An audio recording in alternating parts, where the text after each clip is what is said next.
Boa tarde, senhor presidente, demais vereadores da mesa, senhoras e senhores que se encontram nessa casa nesta tarde. No dia 24 de fevereiro passado, nós comemoramos os 80 anos da edição do decreto número 2176 do então presidente da República, Getúlio Vargas. Ele instituiu o Código Eleitoral Brasileiro, cuja grande conquista para toda a sociedade brasileira naquele momento era o direito ao voto para as mulheres nesse país.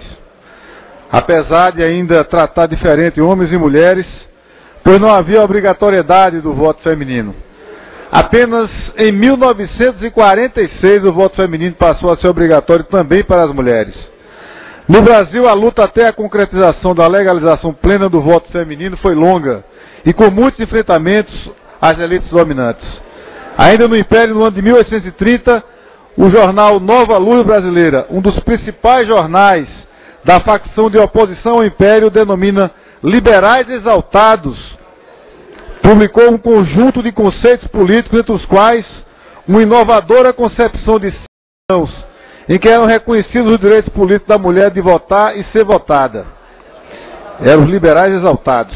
No fim do Império e início da República, uma das primeiras mulheres defensoras do voto feminino, que foi Josefina Álvares de Azevedo.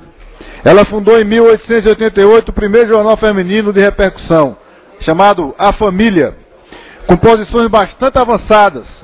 Para a época, reivindicava para o sexo feminino um tipo de educação que desenvolvesse sua capacidade para exercer não só a direção da família, mas também as mais altas funções do Estado.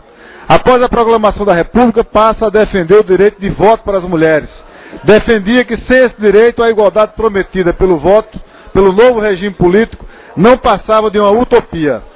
Durante o processo de debate da primeira Constituição da República, em 1891, 31 constituintes assinaram uma emenda ao projeto de Constituição que conferia direito de voto à mulher brasileira. No entanto, a emenda foi derrotada pela maioria dos constituintes, o que impediu do Brasil ser o primeiro país do mundo a conferir o direito de voto às mulheres.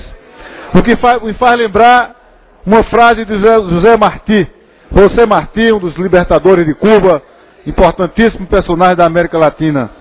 Nada causa mais horror à ordem do que mulheres que lutam e sonham. Por volta dos anos de 1910, outra mulher se destacou na luta pelo voto feminino, Leolinda de Figueiredo Dalto, que fundou com outras mulheres o Partido Republicano Feminino, cuja principal bandeira era a luta pelo voto das mulheres. O grupo realizou diversas manifestações públicas que não eram comuns na época, causando muita controvérsia na opinião pública.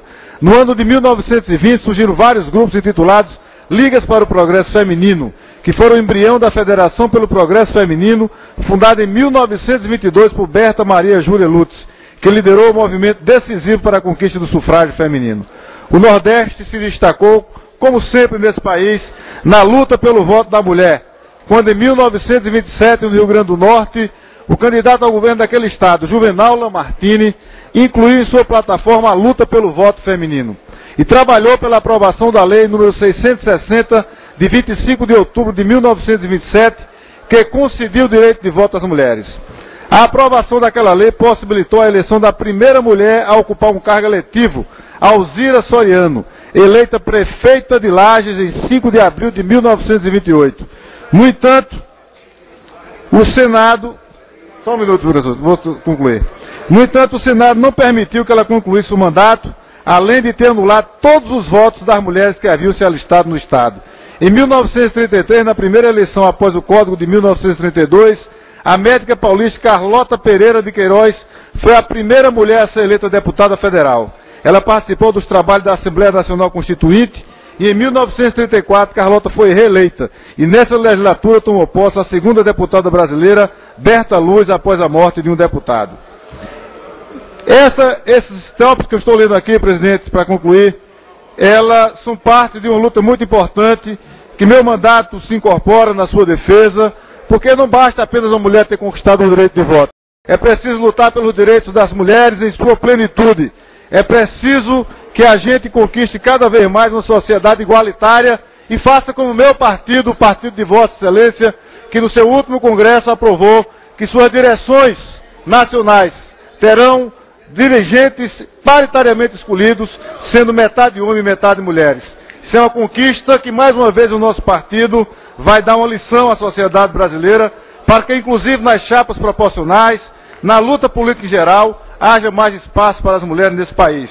Nesse mês que vem, nós vamos ter, depois de 100 anos, a posse da primeira reitora da Universidade Federal Rural de Pernambuco, universidade onde eu tive a honra de iniciar a minha luta política. E sem falar no fato histórico que o PT presenteou para o nosso povo de ter a primeira presidente mulher do nosso país. Portanto, é um fato digno de nota, de comemoração, os 80 anos da conquista do voto feminino para as mulheres do Brasil. Obrigado, presidente.